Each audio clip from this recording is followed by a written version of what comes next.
Well, Corey Gorechrist, DIEnecology Podcast. I'm your DIEnecologist. Got a special guest today. We got Hudson of TROG. Got Horrors Beyond is out now. Go pick it up. It's also in Reeking Aura now, correct? That band's fucking sick. Oh, thank you. Uh, got the shotgun facelift guys or buckshot facelift. Mhm. Um, love them too. Yeah, the Cracker Barrel King himself is here. I actually wanted to talk a little bit about that before we get into all the real stuff here. Sure. Um, Uh, so if nobody knows, the famous YouTuber Noah Miller, he does this thing called Weird DMs, and it had Hudson here. It kind of went viral talking about a shit story at Cracker Barrel. Um, and I have some similar stories because I happen to have that issue, not with just Cracker Barrel, which I can't recall if I've had. I've definitely shit at a Cracker Barrel, but I don't know if it's from the chicken fried chicken or not.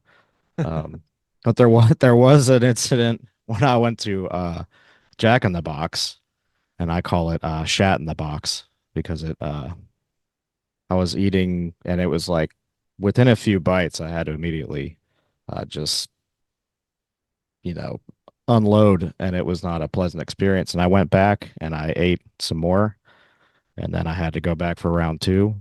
It was just like a shit and go kind of thing. Been Uh, there with Arby's as well. Yeah, Arby's is a big one. Yeah, it's a sit and shit is what I call those restaurants. If you're usually I try to take things to go now, but if you're on the road or whatever, you gotta do what you gotta do. So, uh, yeah, is it? Do you think it's like an IBS thing, or is it just certain food is just bad for you? No, it might have been an IBS thing if it was an isolated incident and it only happened to me, but Right. it was very much a repeatable experiment, and we had a relatively large sample size in like, 6 or 7 friends, and we kept doing it and it kept happening. So I think we applied the scientific method and weeded out IBS. This is fecal science right here. Yeah. So since that time, so that that uh, story was put out, a few years ago. So in that time, have you been back to Cracker Barrel? I have not one time. Good. I think we've all been kind of waiting to get everybody in the same place, and everybody's fucking all over the place now, and Yeah, it's been tough. But none of us are like itching to go back. But if everybody gets together in the same town for the same weekend, then we'll yeah. probably hit it just to do it. Hell yeah. Yeah, the triumphant return. Of course. That is, if you guys play shows, does anybody come there just because of that video? Like, has that Uh, happened? when I was on tour with Reek last summer, Yeah. there was a girl and her boyfriend came out to the Tampa, Florida show, Hmm. and they said they came solely because of that video. I mean, the girl was wearing a Deicide shirt. They were death metal fans, Well, yeah, yeah, but they were like, we came out on like a fucking Monday or Tuesday night just to meet you. I was like, wow, that's insane. Thank you yeah. for coming through. That's awesome. Funny enough, that video actually, has a little bit to do with the band doing kind of well relatively early on, just because he was nice enough to plug the band Yeah, I thought that back was when it cool. was still It's called classy. Troglodyte at the time, and we only had Yeah, one tiny little EP out, and it was the next EP, and we hadn't changed the name or anything yet. We were still very new, but yeah.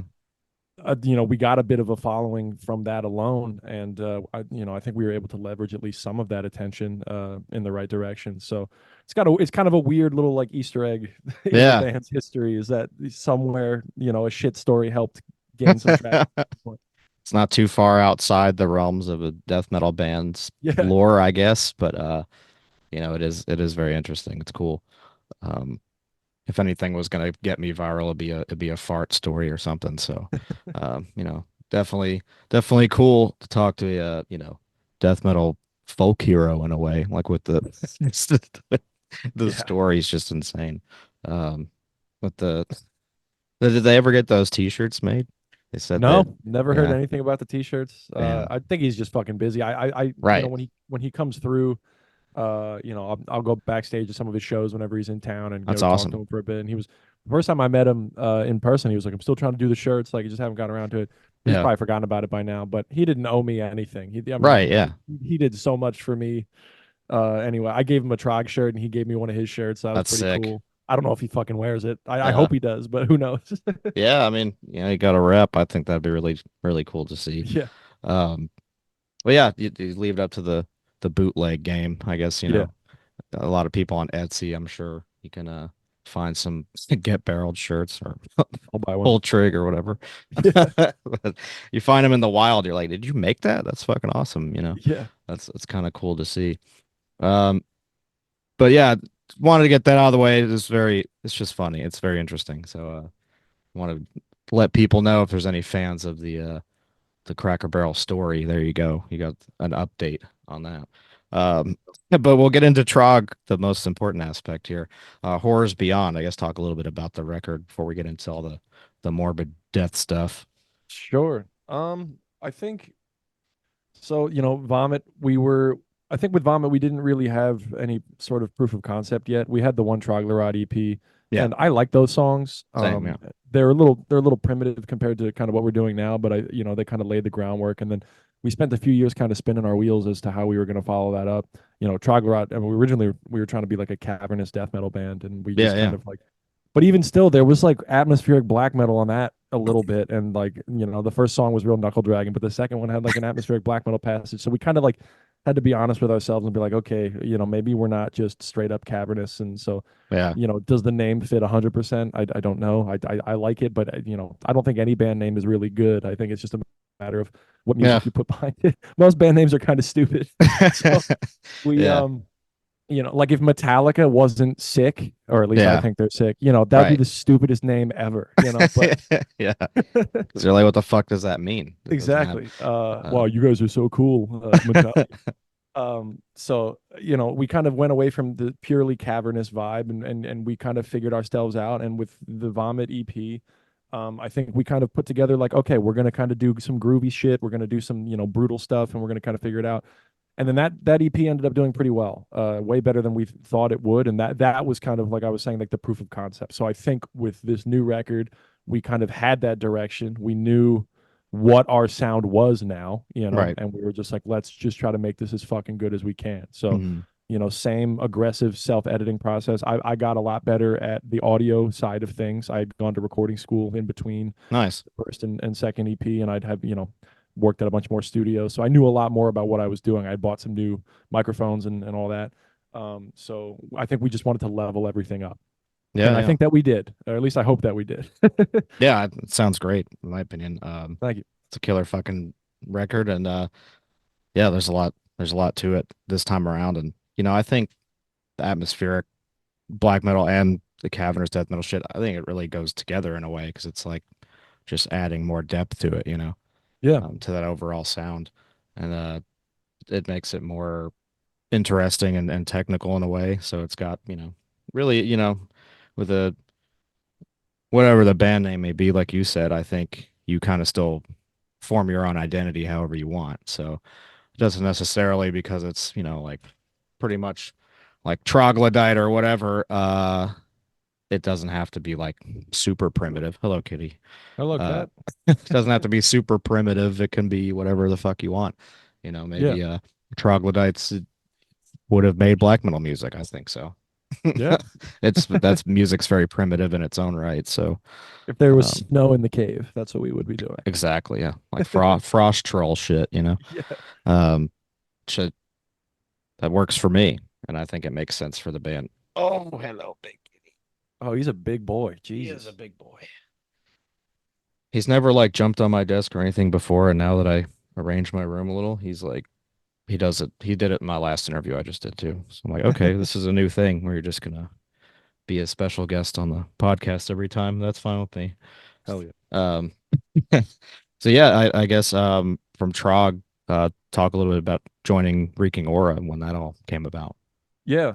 So I interned with Colin Marston at his studio, although it doesn't exist anymore, RIP, as of this year, at Menegroth in Queens, Okay, yeah, New York City. Anybody who doesn't know who Colin Marston is, he's bassist of Gorguts right now. He's, yeah, guy from Crowless. He's basically done. He's involved with anything that has to do with the New York death metal scene. He's yeah, probably had his hands on it. He mastered our record because I'm friends with him now. yeah. But I was interning at his studio for maybe about a year, maybe just over a year, something around that.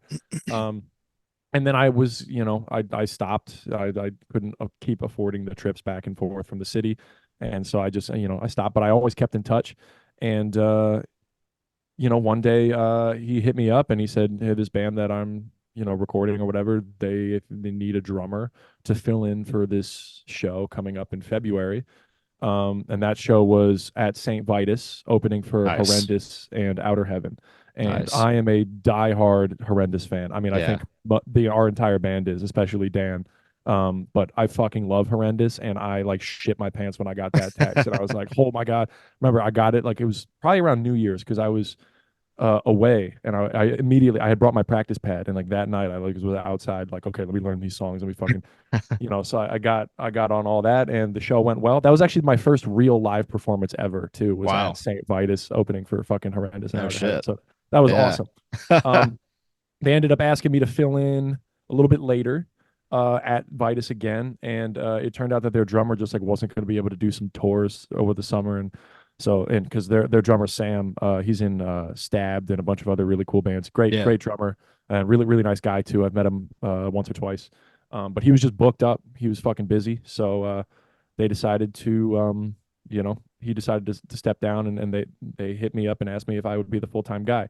Yeah. The condition though, we were going to be on tour in the summer over like in early August. It's like a 10-day run.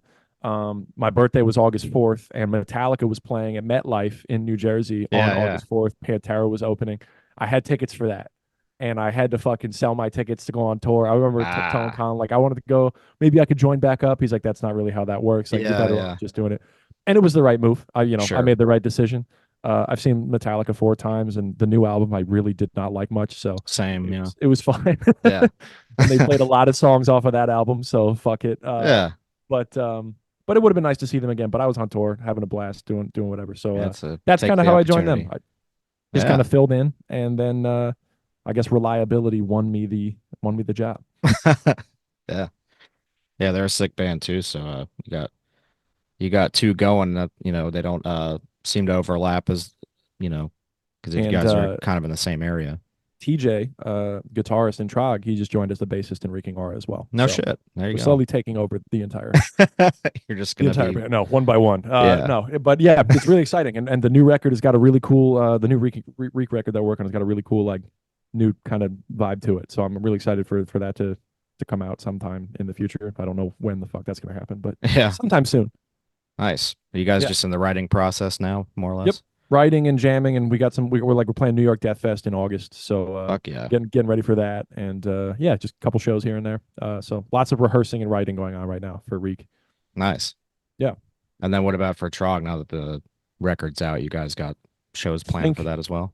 Yeah, I think right now everybody's in like the unclench their butthole stage. Like we're just kind of like decompressing a little bit. It's been like Yeah. so much just like fucking Right. It's been nice to kind of hear opinions coming in, hoping to get Yeah. a few more nice, few more notable reviews here and there. Yeah. I Yeah. think they'll trickle in, but it's been nice to hear feedback finally. Yeah. Just like, we can stop second guessing ourselves. We'll be like, okay, this Yeah. part was good, this part was not good. Finally we know. Yeah. Um, so that's been nice. But yeah, we're just kind of enjoying the release. It's been out less than a week, which is Yeah. it's still kind of It's feeling really been surreal. like a few days. Yeah, but we've So got ideas, and we got a lot of unused material that will be refined. Like a lot of vomit material that didn't make vomit ended yeah. up on this record, Fuck and yeah. we've got a lot of shit left over from this record that just maybe didn't fit or whatever, and needs new context. So we've got shit ready to go, and the plan is to get writing as soon as the release kind of wears off. As soon So as and you're we got some shows coming up. We'll be playing in Jersey in October as our first show when Dan's back in New Jersey. So that'll be nice. And then after that, we'll be playing some New York and New Jersey and Pennsylvania shows, which will be nice. nice, man. Yeah, Just keep the trains going, unclench the butthole a little bit, and of course. you know. But I guess now we'll get into the death part of DIEnecology. So what I usually do is just ask what are your perspective on death, or like really how you were drawn into death metal itself and like the themes of it, and if you have actual personal experiences with death or anything like that, maybe that relates to it, or Hmm. just kind of your journey or your story that led you to now. And Gotcha. Yeah, I don't think there's any profound connection for me at least between death and my interest in death metal. right, Um, I mean, I'm comfortable with the concept. I'm not a religious person. I sure, think when you die, that's it. yeah, Um, and I will talk Maggot about food. those views all day, but no need to get polarizing. Uh, Hey, you talk about whatever you want. That's your. but yeah, no, I think for me it was just, I just started to gradually like heavier and heavier music. I always kind of liked poking the bear. Yeah. People saying you can't say stuff or oh, this is Mhm. inappropriate, blah blah blah. I just kind of like nudging them a little Yeah. bit. Yeah. Um, so I think as it got more and more obscene and more gory and heavier, it was just more and more fun to me and more Yeah. interesting. I think that's really the only like it's not some I don't have some crazy explanation. I think I just thought it was fun and kind of Yeah. ridiculous, but ridiculous in a fun way. And it was Yeah. fun to just kind of be like, but every once in a while I'll step back. And you're just like, Jesus, like, you Yeah. know, yeah, like you talk about, like devourment and shit like that. Like you sit back and like read the lyrics to Baby Killer after, Yeah. but like read them as if you had never heard of death metal in your life. You're like, what Right. the fuck is this? Yeah. It was a long, like slow trail to get from Ride the Lightning to It- Baby Killer, right. like, Yeah. And but I think yeah, about it all the time, like you said, take a step back because I'll be listening to whatever, and then I'll be like, what if it was like a complete stranger that's never met me and they get in my car, like let's say I'm an Uber driver or something, and I'm playing like "fuck your head off," "fuck her head off" or something, and yeah. they probably will get out of the car. They'll be like, he had something called "fuck her head off" on, and I just told him, you know what, let me out because I think I'm gonna die. And yeah, honestly, that's probably a good intuition for them to have Sure, yeah, because they don't that know. that's really like what I try to feel like how did I get to where I thought this was just exciting and fun too, like you Yeah. do, because that's kind of what I did. Like I already liked horror movies when I was young, and death metal was already like kind of just a very appealing because of that. And then just it's just fun. Like I have a best names playlist, and it's all just like the most ridiculous song titles, like because it's I think it's hilarious. Yeah.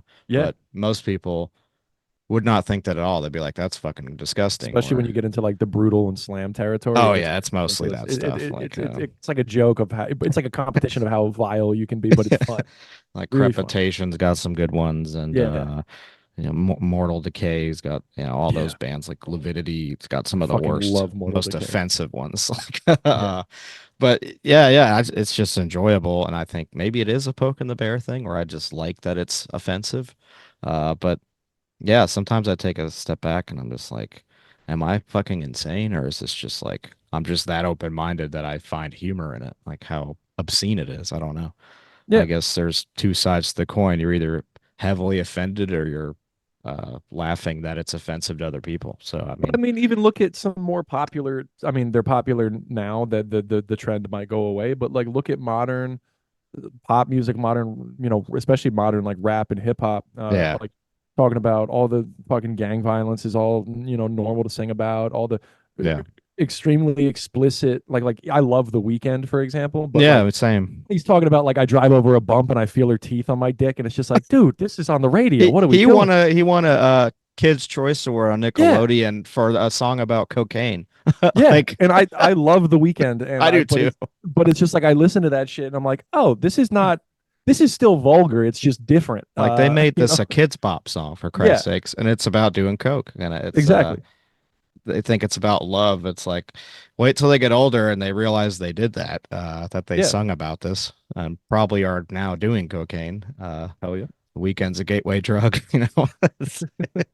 he'll put you in a good spot. But yeah, perspective is everything, I think, and I think art is also subjective. So people like Weekend or hip hop and shit, usually it's a perspective. It's not like them saying they're gonna kill people, but I think Yeah, it kind of is in their genre, because it's like a gangster thing, but it's more of like a persona more than themselves. yeah. It's definitely more along the lines of like meaning it.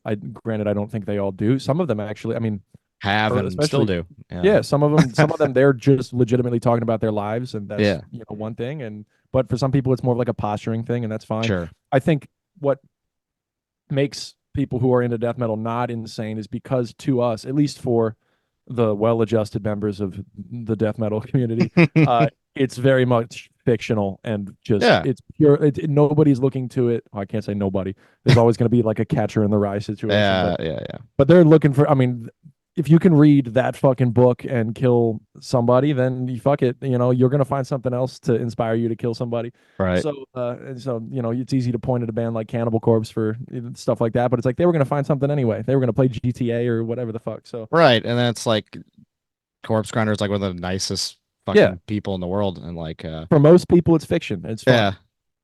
And I try to show that to people. I was like, this dude, like, is a master of claw machines or he just robs them. I don't know what he does. He just shows the pictures afterward with like 100 stuffed animals. And he like donates them to, children's hospitals. I mean, that Yeah, when he has a song that he didn't write, of course, but like saw him like butchered at birth. So I mean, it's all just fun and yeah, it's exciting and it's more like I said, it's kind of hilarious. Like I get a lot of enjoyment out of a death metal song with a really good song title, whether it's yeah. just goofy or it's fun. I don't know. It's cool to embrace morbidity, I guess, and just violence, but it's not like it's all fictional in this aspect. Not like in real life, I'm not going to be like, man, that's fucking hilarious. It reminds me of this album cover. It's like none of that is real. Yeah. If a real thing actually happened, that's completely different. And I think 98% of death metal people, fans or bands, would not want anything like that to happen. Of Obviously, course. um, As would 98% of fans of any medium that portrays any sort of dark themes whatsoever. exactly. I don't Yeah. think it's that different. I mean, I think it's different only in the sense that we go to extremes, like all the way out, and that's kind of like the pride of the whole thing is how extreme it gets. But like nobody, no average casual person's going to see a slasher movie and then being like, I want to go home and stab my wife with a knife. Like it's just, That gave me some it's ideas. everybody can kind of separate the entertainment from it's not an advocation for anything. Yeah. It's just a perspective and it's fantasy. It's just art really. That's pretty much Yeah, it. But trying to figure out why we like it so much is really what I try to figure out. But really most of the time you just find out that yeah, it's just something fun. We just resonate to it because I guess yeah, we're more open-minded and comfortable with ourselves and the idea of death really because like already if you're not afraid that there is an afterlife and you got to prove yourself to get there, I mean, then that's it. We can do whatever the fuck we want. yeah.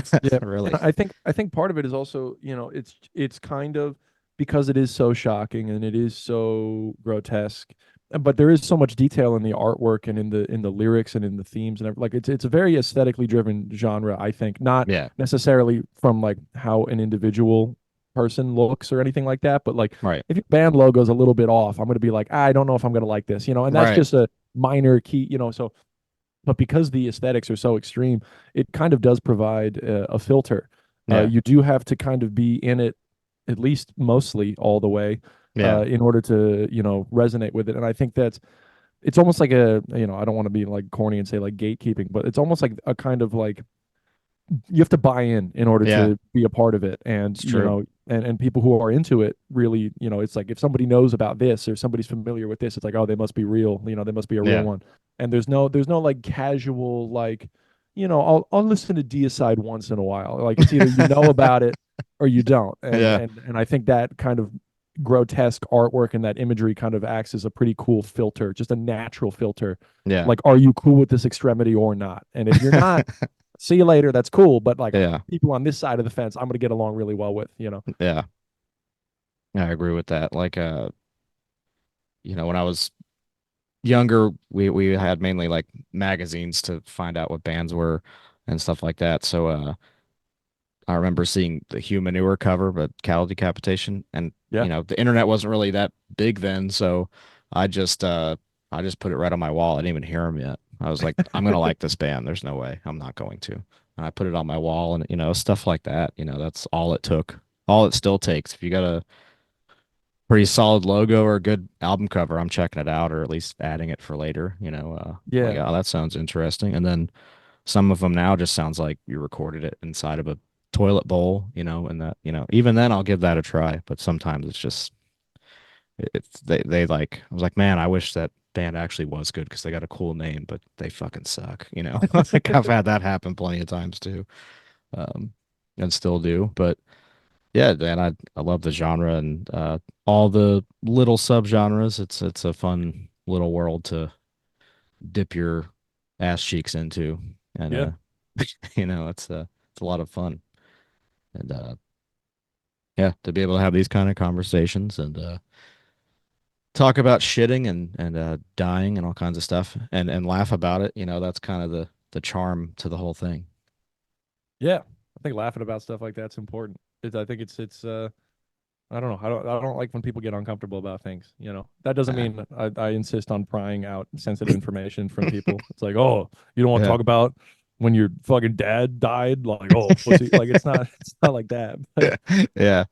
but I don't know. There's a certain level of uncomfortable that people kind of get with, either gross stuff or dark Yeah. stuff or whatever. And it's just like, I don't know. I find that people who have either dealt with it or at least have the tools to deal with it can Hmm. talk about it without freezing the fuck up and without getting weird and can find humor in it, Yeah. because they can separate the humor from the actual thing. Right. I find a lot of people who maybe haven't necessarily thought all the way through some things like that or don't necessarily know. I don't know. There's a level of discomfort with yourself or your own ideology if you get uncomfortable around certain extreme topics. I feel like, at least, or Very at least true. can't Yeah. can't find humor in some aspects of it. I'm not asking somebody who very recently lost somebody close to them to start joking along, ha ha ha. But Right. Yeah. like, a joke here or there about something. It's always, oh, don't joke about this very specific kind of liver cancer. My nephew's Yeah. fucking cousin's friend has that. It's like, shut the fuck up. Oh, but lung cancer is cool, but that Yeah. one specific kind of whatever. Oh, just because you know somebody with that, it's not funny It's now. like, It's how like, was I supposed to know? yeah, it's fucking stupid. Just let me have my moment here. Yeah. Don't ruin my fun. I'm not offending anybody. Yeah. Now, if I were to know that Right. and know that it profoundly affected them, and I think it's all audience dependent as far as Yeah. jokes. If Got to I were read to the know room. that, Yeah. yeah, if I were to know that, and I'm talking to two people, and I know that Hmm. half of my audience is profoundly impacted by this one very specific. I mean, I'd be a fucking asshole to specifically target that one thing. Right. But Yeah. if I'm talking to like a group of like 10 people and I had no idea, or even if Yeah. I did have an idea, but like if it was relevant or funny and it wasn't actually like trying to be a dick and target it, then I have no issue with it. Exactly. I'm a big fan of like stand up and I do a lot of, I'm a big, I follow a lot of comedians and stuff, and I love hearing their takes on like offensiveness and stuff. And I think a modern take recently has been like, yeah, it's okay to be offended in a lot of circumstances. And like, you do have to be sensitive to your audience a lot of the time, but like, there's a time and a place. And I think, Right. maybe when I was in middle school or even early college, I was of the mindset that it's like, no, anything all the time is cool. And I do still ride by that sometimes, but I do think, you do have to take your audience into account, and something may be funny in I used to think that everything was funny in every context. Yeah. I don't believe that anymore. I think It's even like, everything can be you know, funny in the right context, but it is up to you to determine whether or not it is the right it's context. And also so, regional too. Like a lot of touring musicians, comedians that, certain jokes they'll say in more blue states, they're not going to say in red states because they're not going to go over. yeah, And, they'd have to make special sets for those kinds of audiences and just have jokes in the back of their head because yeah, some things just won't hit if you're going to tell specifically like political jokes and stuff. If you're that kind of comic, you don't want to fuck that up because like you're going to get booed, thrown out. I mean, yeah. just not get laughed at. I mean, you got to And know. finding that line is, I think, where the artistry is. Yeah. How can I specifically target, how can I deliver a unique experience to this geographical region Yeah. and kind of push on these little things here and there, but not go so far over that they just fucking hate me off the bat. And Yeah. You got to win I them think, over. That's the point. slowly, yeah, walking them through the understanding of why it's funny and holding their hand and then arriving at a conclusion that they would have thought was absurd 20 minutes ago. Yeah. I think that's really where the art of that comes in. And I think when comedians do that well, Yeah. I think it's really, really cool. You can mainly do it like you can put your position on things and then do some,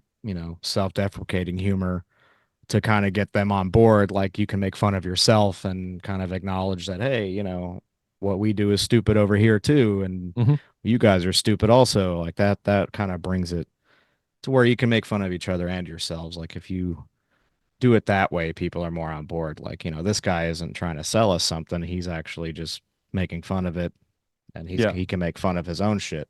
He's not yeah. Bill saying, Burr used to do that so well. I mean, yeah, that was kind of his whole MO, was like yeah, pushing at both sides, and he would start his jokes with something that nobody agreed with, and then he'd Yeah. explain, and he would get there. Recently, I've fallen off with him a little bit. Hmm. Actually, I saw him live maybe like a year ago, and that kind of restored some faith in me. But Nice. his last couple specials, I just felt like a little tone deaf, a little just like, oh, the woke, like blah blah blah. Not that I'm Yeah. or Yeah. like PC, but it felt like they were more like empty, Yeah. kind of like anti whatever. Hmm. Whereas like he used to come with haymakers against like the Yeah. censoring and all that, and they were very specific and like Hmm. well thought out examples. I feel like the last couple specials, he was just kind of like doing the whole, comedian offensive woke mob, Yeah. blah blah blah. It's like that can be funny, but you have to Right. actually craft a joke around it. You can't just like say that. Complain about it. Yeah. Yeah. He used to do that so well. And Oh I yeah. think, I have hope. I'm never going to give up on him. He's my favorite comedian ever. Yeah. But yeah, He's one of my favorites for sure. yeah, Yeah, because I've done stand up on and off. I actually haven't done it in a long time, but I have like jokes and stuff. It's pretty fun. I did it for about a couple of years. Never did like touring. I just did like Hmm, open mic stuff. nice. So if that's ever something you want to do, I would do it.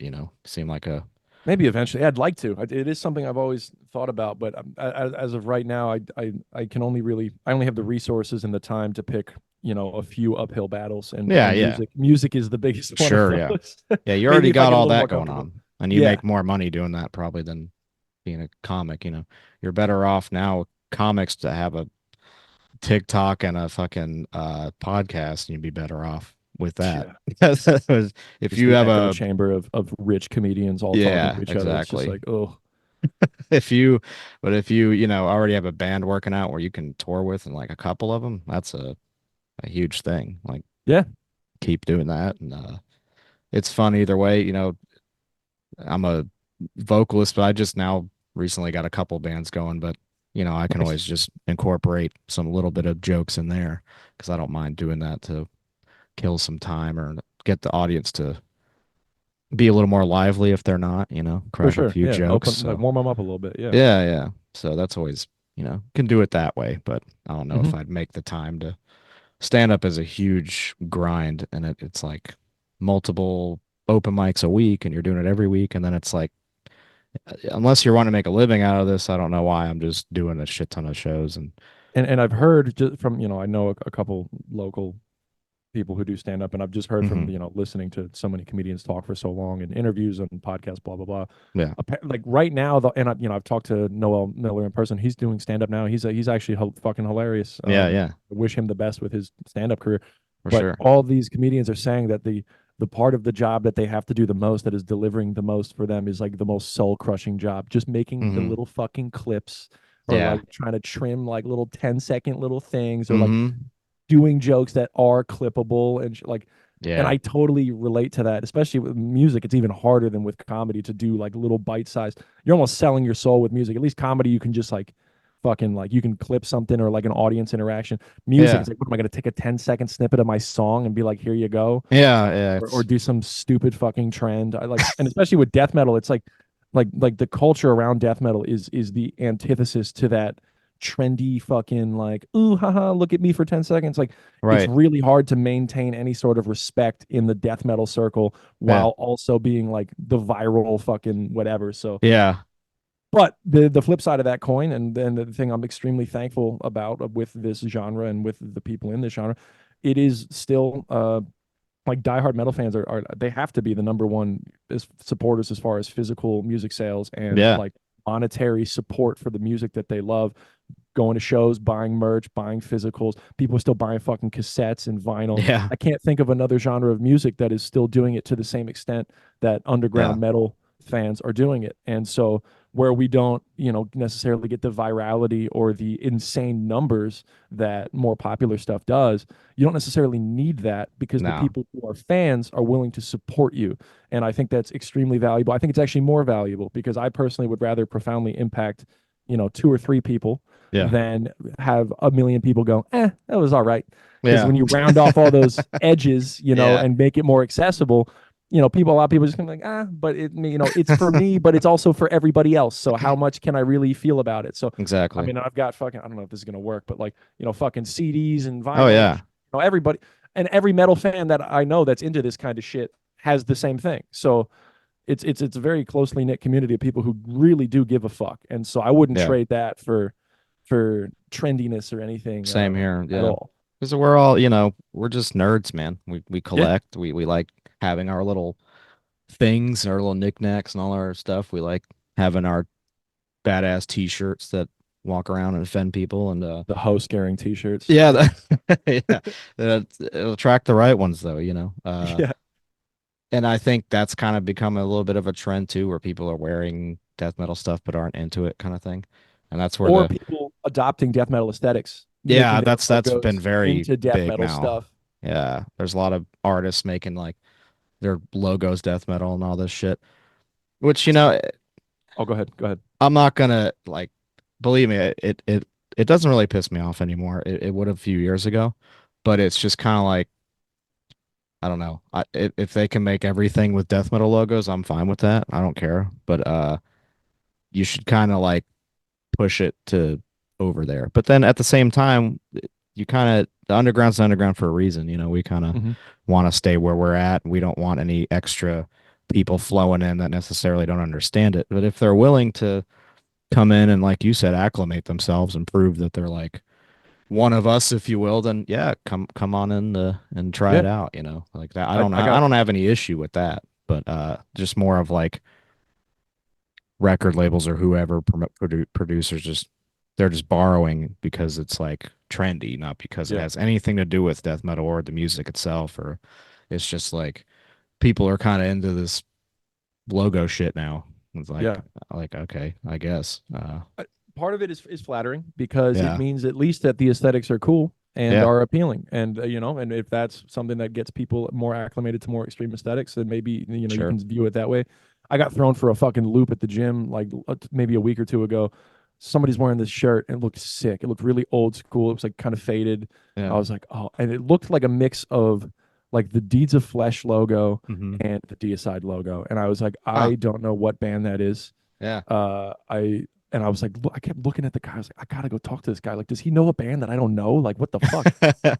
And so I go up to him and I was like, yo, like, what band is that? Yeah. And I was wearing like my Death individual thought pattern shirt, Oh so yeah. I thought we were about to have like a really nice conversation. Like a And he bromance. wasn't like Yeah. he wasn't mean or anything, but it turns out it was a pop punk band that was just using a death metal logo. Totally, I Mm. that's why I didn't recognize that. I totally threw. I thought it was gonna be like this super obscure, like brutal death metal band or Yeah. whatever. It just wasn't, and that was fine. He was super nice. And then he looks at my shirt. He's like, "Oh, I have to check those guys out too." It was Mm. Death. I was like, Yeah. "Okay, so he's not familiar at all with death metal, which is Yeah. fine." And he was nice, and there's no ill will towards him or that band. But I was just like, "Man, I got for Yeah. sure." You got duped, man.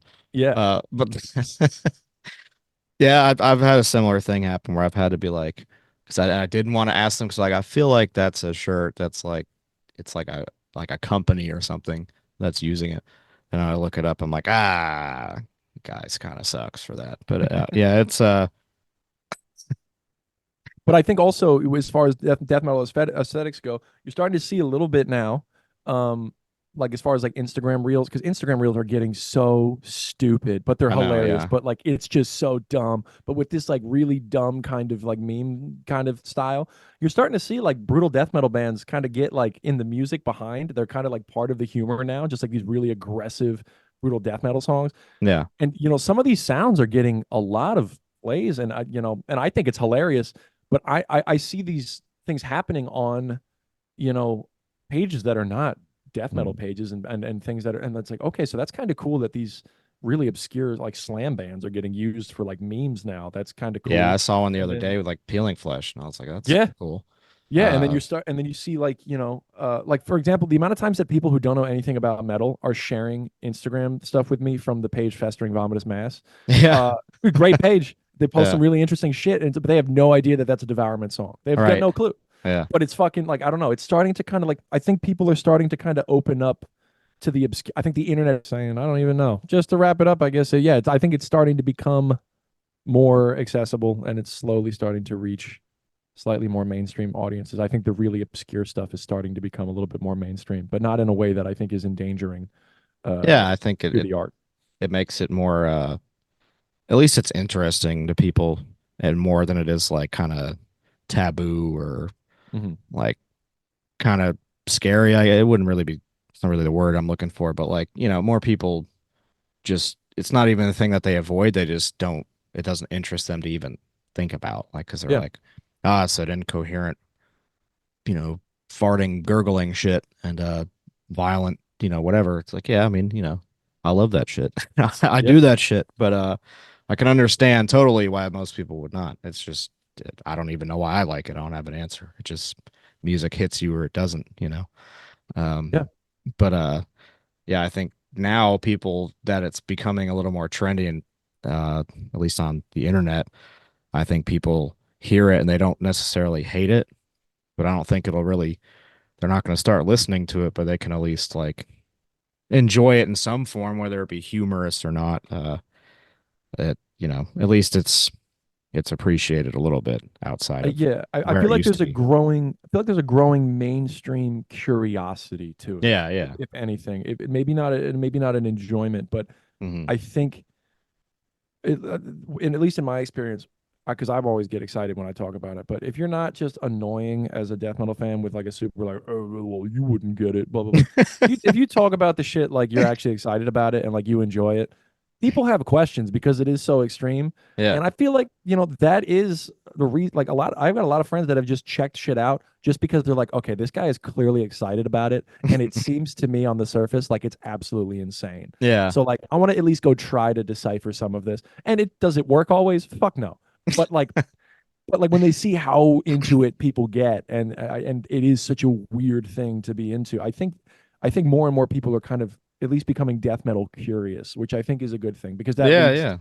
that leads to, oh fuck yeah, now this riff is stuck in my head. Maybe I don't like when it's blast beats the whole time, but at least this part's cool.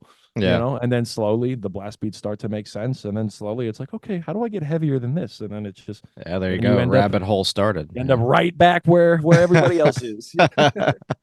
Yeah, that's where it starts for sure. And I think that people aren't just don't subject themselves to it just because it doesn't seem like something to be into. But then, who knows? I know Yeah. plenty of people that, I was friends with that were like, yeah, I don't know how you listen to that shit. And years later, I'll see them at metal shows, because they gave it a shot, a real legitimate shot. It's like, I don't want to convince you to like something I love. Hmm. You have to, the only way you're going to love it is if you find your way in. Yeah. And whatever band hits you first that piques that curiosity enough to where you keep digging and you just keep submersing yourself into the genres, then go for it. That's the Hey, fun of it. and it's really hard. I don't think it's like a matter of, what's the word? Maybe proselytizing. As a Hmm. death metal fan, it's not our job to bring people in, but it is No. nice to welcome people in when they do show genuine interest. But Yeah.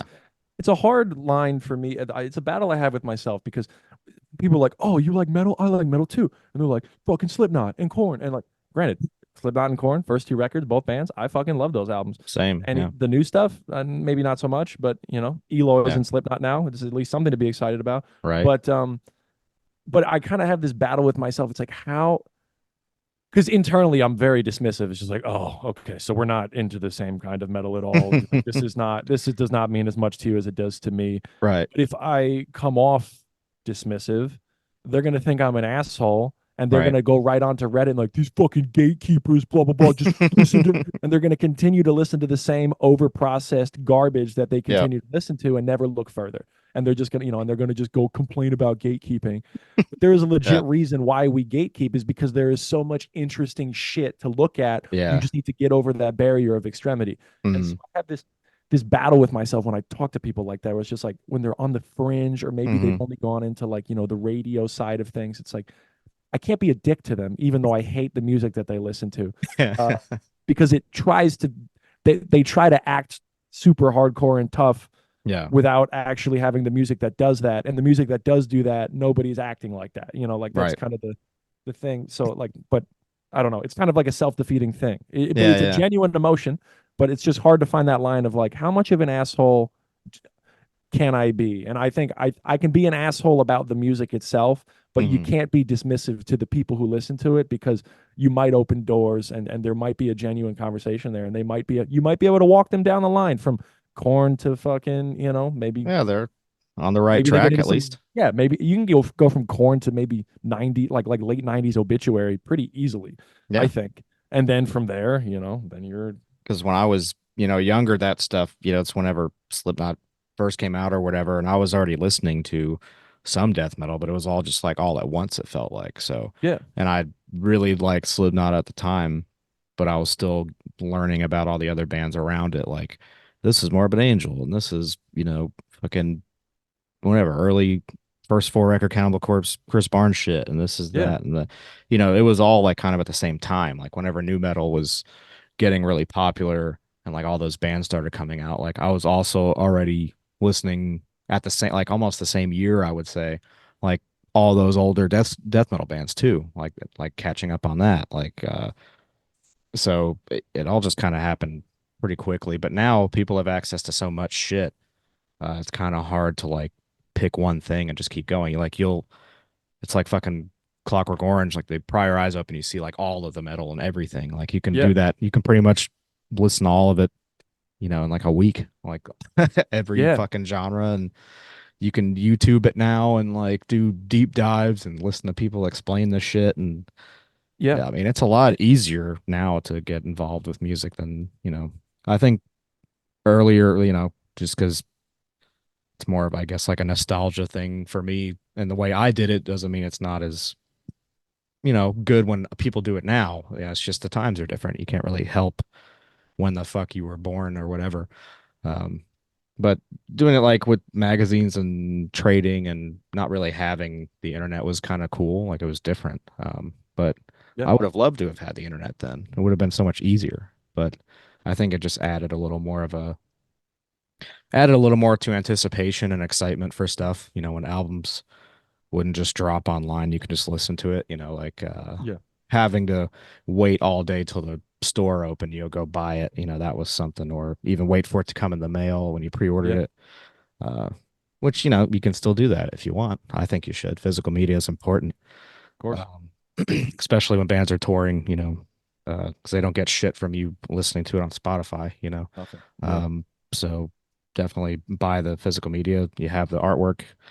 Um, but yeah, it's just so accessible now. But hopefully, and I think with metal too, it's good that it's a huge like collectors like genre, and people love to buy all the shit. Like ever since COVID and I started going back to shows, uh, I haven't seen so many like such long merch lines, I think, like ever. And I've been going to shows for a long time, like all over hmm, the place, and like that's a pretty big thing now. I think people are just willing to buy more shit and actually support bands more than they have.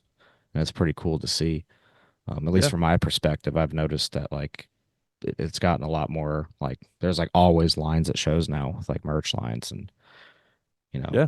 And I think the internet also makes it, as you lose out on some of the, up closeness with it, but I think yeah it also makes it a really exciting time to be into all this because there is yeah so much shit and you have instant access to all of it. yeah Does that mean that the market's a little saturated with some bad shit? Of course, but I'd rather have more stuff in general because even yeah, if the percentage of good shit to bad shit stays the same, that does still mean that there is more good shit and it makes the than good there shit would more have been. good.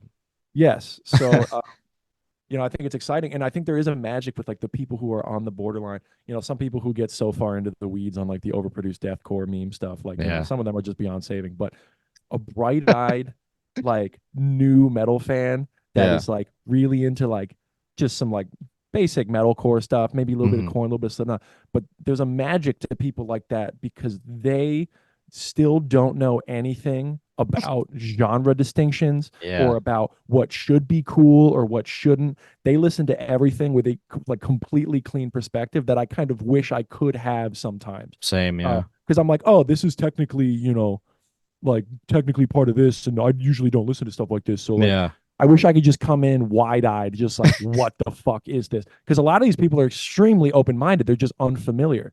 yeah, So a lot of dudes who are like, like into like, just whatever name generic metalcore band one, two, and yeah, three, they just don't know what they're listening to yet. And you recommend some like just insane, like brutal shit, and they'll listen to them and be like, that was awesome, and they don't yeah, know anything about it. I really think there's a magic to that time period when For sure. when you don't know anything about it yet. I remember when I was in there like early, like late high school, early college, I was starting to open my eyes to a lot of this stuff, and Yeah. it was just a really exciting time. And then you learn for a while. I was really into like Avenged Sevenfold and like early metalcore stuff when I was in high Yeah, school. yeah. And then I started getting into death metal. I was like, oh, I shouldn't like that. That's not real stuff.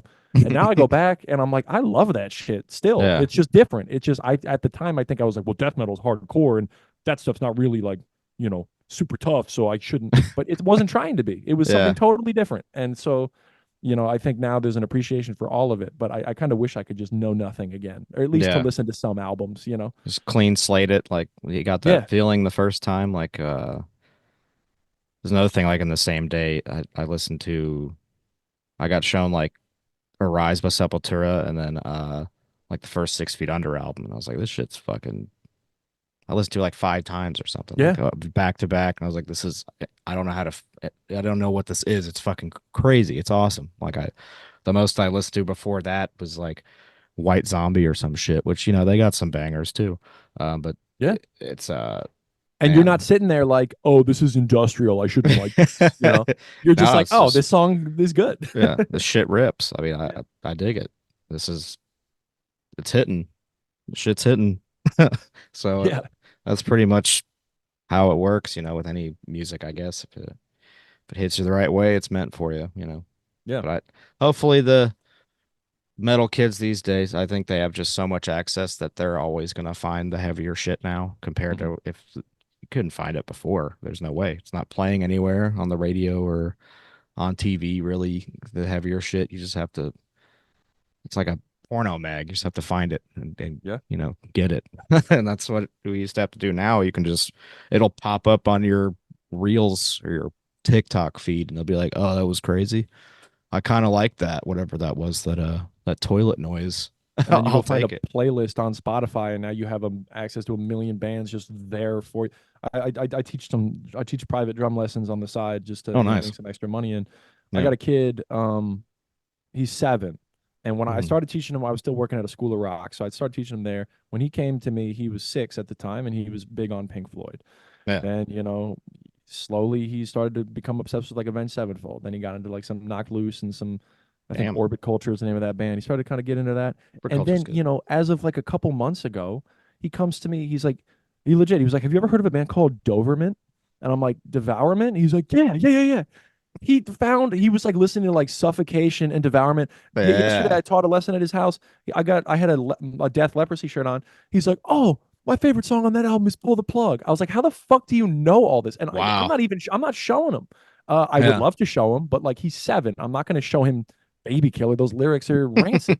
I don't, and I'm kind of scared that his parents are going to think that I am showing him. But Yeah, no, right. he's just Yeah. got the iPad and he's curious, and he's showing me playlists of all this like brutal slam shit. He had fucking what was it? Abominable Putridity on. Yeah, He's fuck 7. yeah. That's It's fucking amazing. insane. But so the internet just hyperspeeds. He went from Pink Floyd to brutal death metal. That's like for me, that's like 5th grade to like college. He did that Right, yeah.